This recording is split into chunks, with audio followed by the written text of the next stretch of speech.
My name is Deepti, and I am going to tee off of what Nathan talked about, and you're going to have to bear with me because I am going to talk about users way more than I'm going to talk about code. So this is going to be one of those talks where either the whole room leaves or maybe I talk about something that's interesting. But yeah, let's see how that goes. But yeah, so I've right now I run a company called Snow Leopard that's at the intersection of AI and data. How many buzzwords can I put in one sentence? But it's a platform, so that's the third buzzword. But anyway, I'm going to talk to you about I think there are many lessons here, but I'm going to talk to you about top 3 lessons that I have learned in building data systems in the last 20-ish years, right? So why am I talking to you about this? Because I have spent that time building, evangelizing, productizing, commercializing these multi-billion user data platforms, right? First as an engineer, then as a product leader. And the things that I learned are, first of all, I have the scars to prove it, but also those are things that we don't talk about as engineers and as platform developers or basically software builders, right? But I think if you have those things in the back of your mind, you actually build better platforms in the long run, which means, actually let's set baseline. Why do we want to build better platforms? Right? I believe we want to build platforms because we want to serve end users, whether it's developers or sort of, B2C end customers, doesn't matter. We want to make other people's lives better through software. Is somebody here that doesn't believe that? Like, I'm not joking, seriously. Because like Nathan, you said, right? Like ticket to code, maybe that's cool, right? And if that's the philosophy, maybe I can change your mind at the end of this 5-minute talk. But the idea is that if we build better software, we build better platforms, and we make the lives of the developers better, who can then deliver better value, right? That's the whole aim here. So that's what I'm here to share, right? And I can talk about each of these lessons for at least 30 minutes, but we're going to try and go through it just so we can get a sense of what those things are, and I'm happy to have longer discussions later. Okay, lesson 1. This is literally Nathan's last content slide anyway. Ease of use is way more important than you think it is, right? Like, so as engineers of any kind, we all think that, especially when we're building platforms, which means we're developing stuff for other developers, other engineers, right? Like, we think functionality is the most important thing, right? If we deliver the functionality, we've done a good job. But turns out, if you truly want to have impact being defined by adoption, by people actually using and liking, God forbid, your platform, right? That requires you to spend time on usability of that platform, whatever that means and however you define it, right? So let me just frame that here, right? So we think that, again, as engineers, if we build the right thing with the best functionality, with the best 5 deep down menus where you can change the color with hex if you want, or with CMYK if you want, or some other thing if you want, right? Like, if we have all of those things, then we've done a great job building a platform. But turns out, especially if we have developers as our users, right? Developers are actually engineers are solving hard problems to begin with, right? So they don't really want to have to wrangle with the platform to get value out of it. This is going back to what Nathan was saying, right? That you want to make sure that the velocity increases when you can make it a self-serving thing, right? That's usability. So if you build something where the platform disappears and the person on top can just write the code they need to without having to think about what are the extra parameters, what are the, do I slash, or do I add 2 dashes, or do I add 4 dashes, or what am I doing, right? Like if the API signatures are simple, etc., then it actually makes the developer's life easier. So they're going to use that platform more, right? There's like countless examples of usability trumping and causing like a huge platform shift, right? Think about CLI to UI, like Microsoft versus DOS versus Apple, right? Like that was a huge, frankly, like usability shift, like all the way to LLMs with natural language interface versus machine learning, right?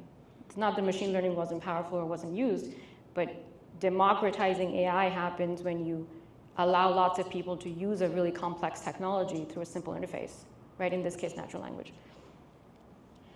The other thing, and I may get things thrown at me here, there's a belief that I have at least come across, and again, I worked in very large companies where they're very strongly held beliefs that open source is always better than closed source, right? Because it's not proprietary, nobody's trying to vendor lock you in, and like, you know, there's more flexibility, and you can do whatever you want with it, and you can extend it, etc. But turns out, if you use OSS products, that you actually have to just spend a lot of time building glue around it, right? You actually have to, like, just because something is open source doesn't guarantee perf and quality and performance and correctness, right? How many people want to ship software that's not correct? Like none of us, I hope, right? Like with LLMs, I know it's like 50% so-so, but like, right? Like in general, right, when we're doing platforms, we don't want to ship software that's not correct or not performant. In fact, all of DORA is about performance and stability. So this need to build things that are performant, are high quality, are correct, requires one to then build stuff around the open source software that you use, right? Again, there are lots of examples of this. Like Mongo is a great example of taking something open source and then making it into a business by simply providing manageability on top of it, right? AWS RDS and its equivalent on Google, et cetera, right?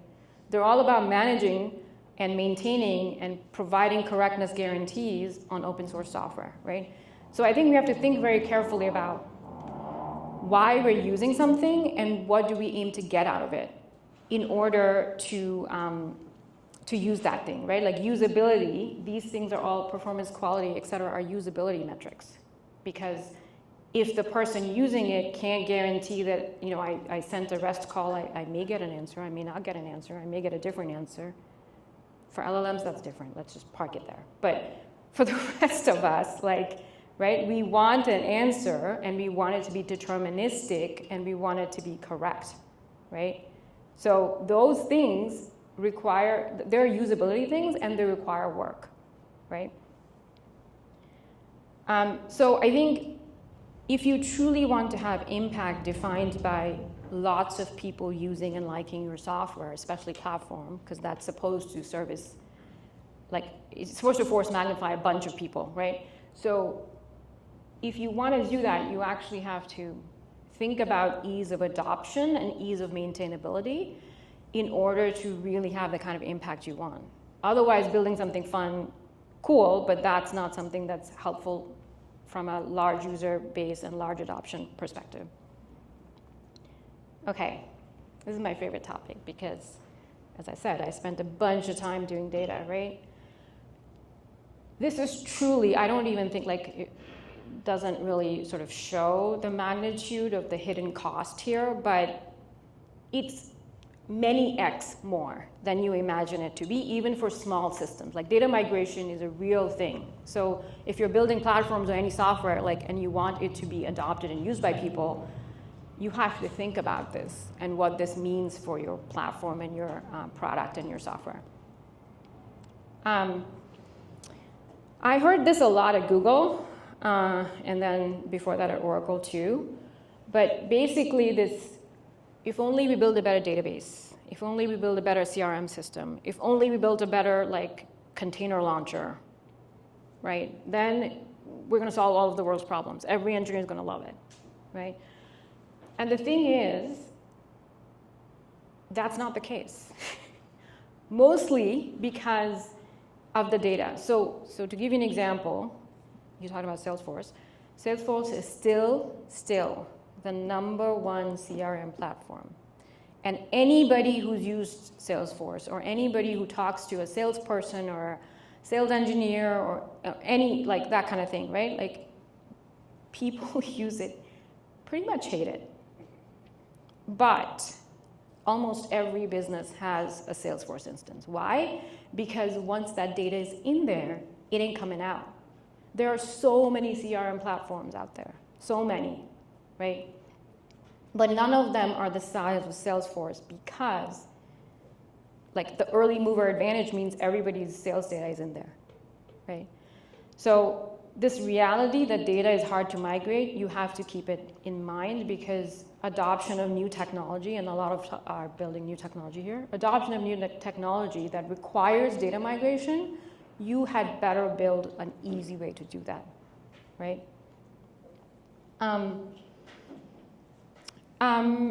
This is another really fun debate. I actually have to deal with it even in Snow Leopard, right? Where people are like, oh, I'll just build it. I'll just build this real-time, fast data retrieval thing for my company, right? And build versus buy, like there's this thing where people believe that engineers always want to build, but it's a fallacy, right? It's a false choice. You're always building. The question really is, how much do you have to build when you buy versus when you don't buy? Because you have to, like, when you buy a new platform or a new system or a new product, like you actually have to install it within your context, within your tech stack, within whatever you're doing today, right? And so if you're replacing a database, or if you're replacing a content management system, if you're replacing any of these things, right? Most software is stateful, which means if you want to change from one thing, one website even, to another, right? You have to migrate all your data over. And that is going to take 90%, right? 80 to 90% of the work to adopt this new WordPress thing or new whatever thing is going to be like you having to build, if nothing else, you're going to have to build data migration systems in order to start using the new thing. And if you're really trying to adopt a new database, like, good luck to you, right? I sold Spanner. It was like amazing, blah, blah, blah technology. And then, but it required somebody to migrate their data over. It was like nails running down people's backs in order to get them to like adopt. Like the actual engineers who had to do the work to adopt it would like, I couldn't bribe them with enough stickers. I'm going to tell you that right now.